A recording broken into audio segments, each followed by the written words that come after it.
హైదరాబాద్ లో దుకాణ యజమానురాలు దూషించడంతో మనస్తాపానికి గురై ఓ యువతి బలవన్మరణానికి పాల్పడింది. బాధితుల కథనం ప్రకారం భద్రాచలంకి చెందిన జోష్నశ్రీ గురుకుల కళాశాలలో బైపీసీ ఇంటర్మీడియట్ ఫస్ట్ ఇయర్ చదువుకుంది. కామెర్లు బారిన పడి పరీక్షలు రాయలేకపోయింది. హైదరాబాద్కి వచ్చి ఎల్లారెడ్డిగూడ హబీబ్ బాగ్లోని పిన్ని వద్ద ఉంటూ అమీర్పేట లాల్ బంగ్లాలోని గిఫ్ట్ హబ్లో ఉద్యోగంలో చేరగా యజమానురాలు సరిగ్గా పని చేయడం లేదంటూ ఆమెను తీవ్రంగా దూషించి అంతటితో ఆగకుండా యువతి జోష్నశ్రీ తల్లికి కూడా ఫోన్ చేసి చెప్పింది. యజమానురాలు చెప్పినట్లు పని చేయకపోతే ఎలా అని తల్లి కూడా ఫోన్లో మందలించింది. షాప్కి వెళ్లకుండా 3 రోజుల నుండి ఎవరితోనూ మాట్లాడకుండా రూమ్లోనే విచారంతో ఉండిపోయింది. యజమానురాలు దూషించడంతోనే తాను చనిపోతున్నానని తన పిన్ని స్వరూపకు ఫోన్లో ఏడుస్తూ చెప్పింది. రూమ్లోని ఫ్యాన్కు ఉరివేసుకుని ఆత్మహత్యకు పాల్పడింది.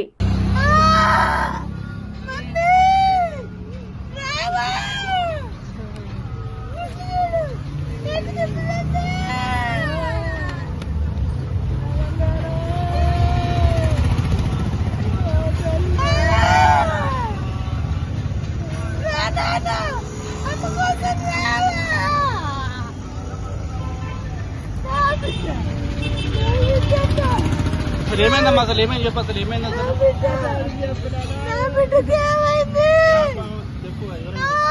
ఏమైంది? అసలు చెప్పు. ఏమైంది? బాబుకి ఏం జరిగిందో గిఫ్ట్ షాప్ లో పని పోతుందండి. ఆమె టార్చర్ పెడుతుందని చెప్పింది. నా బిడ్డ నిన్న కూడా ఫోన్ మాట్లాడింది.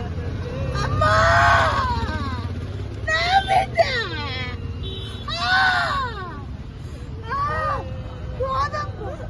నా బిడ్డ నాకు కావాలి.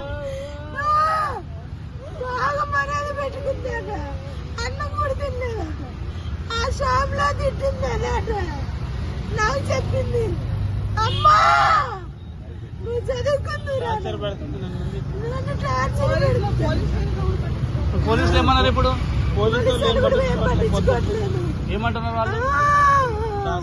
కూర్చో అర్జెంట్ అని పెద్ద కేసు అయితే అందరి మీద కేసు అయితే ఏదో మాటలు చెప్తారు. నా బిడ్డ చచ్చిపోయి హాస్పిటల్ ఉంది.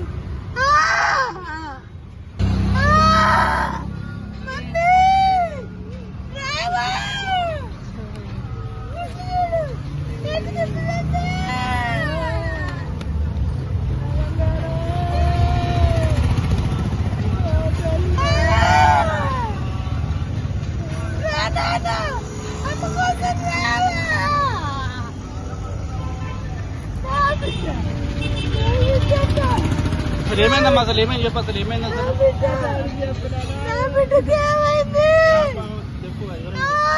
ఏమైంది? అసలు చెప్పు. ఏమైంది? బాబుకి ఏం జరిగిందో గిఫ్ట్ షాప్ లో పని పోతుందండి. ఆమె టార్చర్ పెడుతుందని చెప్పింది. నా బిడ్డ నిన్న కూడా ఫోన్ మాట్లాడింది. అమ్మా నా బిడ్డ